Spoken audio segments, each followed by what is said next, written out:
ఎంత బడాబాబులైనా రాజకీయాలకు అలవాటు పడితే వాటిని వదులుకోలేరు. పొలిటికల్ రిటైర్మెంట్ అని ఆవేశంలో నిర్ణయం తీసుకున్నా ఆ తర్వాత మళ్లీ పాలిటిక్స్ వైపే చూస్తుంటారు. వైసీపీలో జగన్ తర్వాత జగన్లా ఓ వెలుగు వెలిగిన మాజీ ఎంపీ విజయసాయిరెడ్డి రాజకీయ సన్యాసం చేసి వ్యవసాయం చేసుకుంటారని ప్రకటించారు.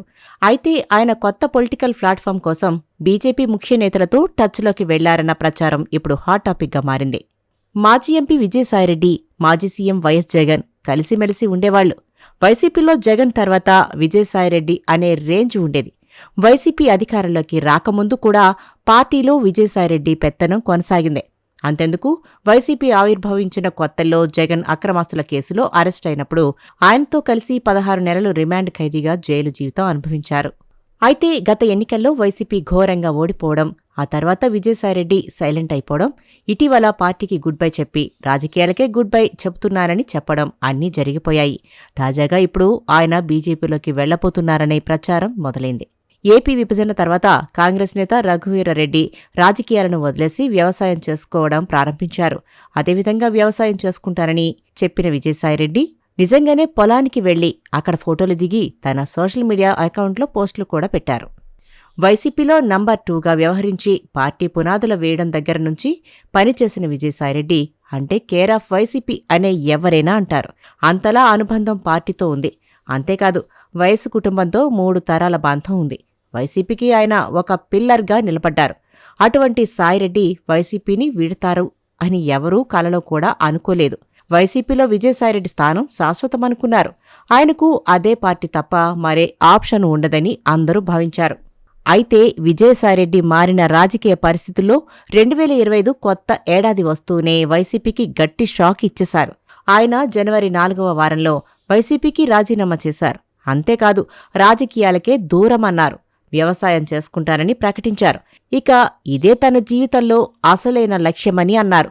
కట్ చేస్తే ఆయన తాజాగా ఉపరాష్ట్రపతి జగదీప్ ధన్కర్ హైదరాబాద్ వచ్చిన వేళ ఆయనకు స్వాగతం పలుకుతూ కనిపించారు. దాంతో ఆయన రాజకీయం వీడాలనుకున్నా వీడేది కాదని విశ్లేషకులు భావిస్తున్నారు.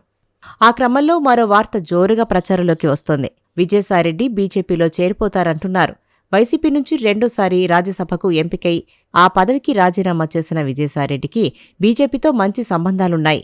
ఆయన 2016లో రాజ్యసభకు తొలిసారి ఎంపికైనప్పటి నుంచి కేంద్ర పెద్దలతో మంచి సంబంధాలు కొనసాగించారు. ప్రధాని మోడీ సైతం ఆయన పేరు గుర్తు పెట్టుకుని పలుకరించేవారు.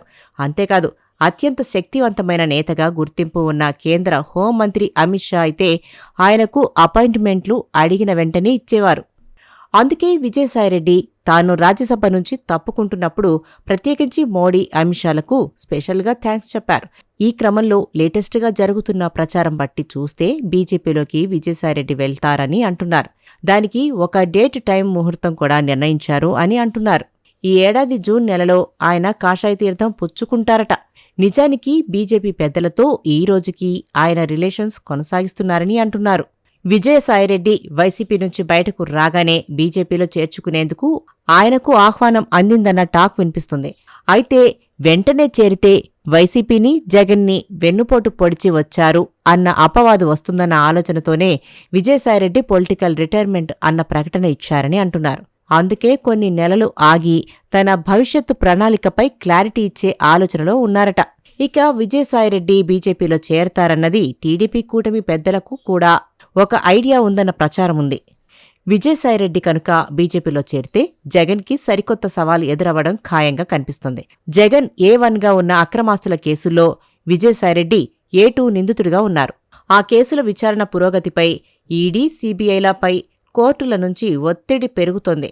ఇలాంటి పరిస్థితుల్లో సాయిరెడ్డి కాషాయ కండువా కప్పుకుని అప్రూవర్గా మారితే ఇక ఏపీ పాలిటిక్స్లో పెనుమార్పులు తప్పవన్న అభిప్రాయం వ్యక్తమవుతోంది.